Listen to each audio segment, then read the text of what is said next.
തിരഞ്ഞെടുപ്പിൻ്റെ അവസാന ഘട്ടത്തിലേക്ക് നമ്മൾ പ്രവേശിച്ചിരിക്കുകയാണ്. നല്ല ചൂടാണ്. ഈ തിരഞ്ഞെടുപ്പിൻ്റെ അവസാന ഘട്ടത്തിൽ ഞങ്ങൾക്ക് പറയാനുള്ളത് 20ൽ 20 സീറ്റും നേടി ഐക്യ ജനാധിപത്യ മുന്നണി കേരളത്തിൽ ഉജ്ജ്വലമായ വിജയം നേടും എന്നുള്ളതാണ്. രണ്ടാമത്, ദേശീയ തലത്തിൽ വിസ്മയകരമായ മാറ്റങ്ങൾ ഈ തെരഞ്ഞെടുപ്പിലുണ്ടാവും. രാജ്യത്തുടനീളം കോൺഗ്രസിന് അനുകൂലമായി, ഇന്ത്യ മുന്നണിക്ക് അനുകൂലമായുള്ള നിശബ്ദമായ ഒരു തരംഗം ഉണ്ട് എന്ന് ഞാൻ ഉറച്ചു വിശ്വസിക്കുന്നു.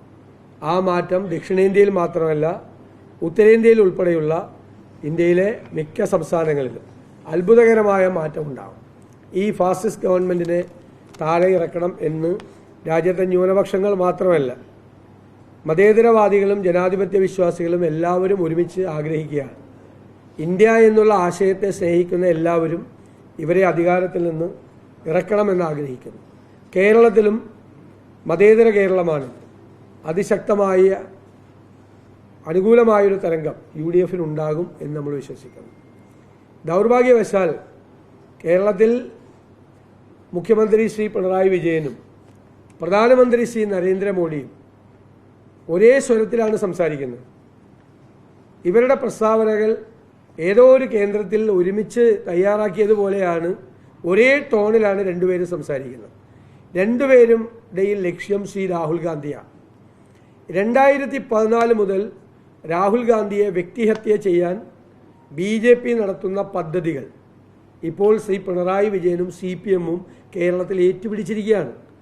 2014 മുതൽ രാഹുൽ ഗാന്ധിക്കെതിരെ എന്താണ് നരേന്ദ്രമോദിയും BJP നേതാക്കളും പ്രചരിപ്പിച്ചത്, അതിപ്പോൾ 10 വർഷം കഴിഞ്ഞപ്പോൾ കേരളത്തിൽ CPM-ഉം പിണറായി വിജയനും ഇത് ആവർത്തിക്കുകയാണ്. ഒരേ സ്വരമാണ്, ഒരേ രീതിയിലാണ് അവർ മുന്നോട്ട് പോകുന്നത്.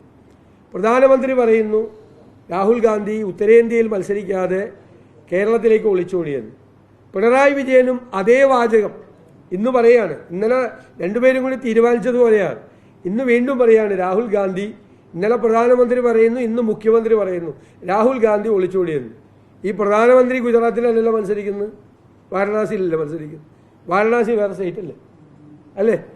എന്നിട്ട് ആ പ്രധാനമന്ത്രി പറയാണ് രാഹുൽ ഗാന്ധി അവിടെ മത്സരിക്കുന്നില്ല എന്ന്. ഞങ്ങളിത് ഏത് സീറ്റിലും മത്സരിക്കണം, എങ്ങനെ പ്രചരണം നടത്തണം എന്നത് അതാത് പാർട്ടികളല്ലേ തീരുമാനിക്കേണ്ടത്.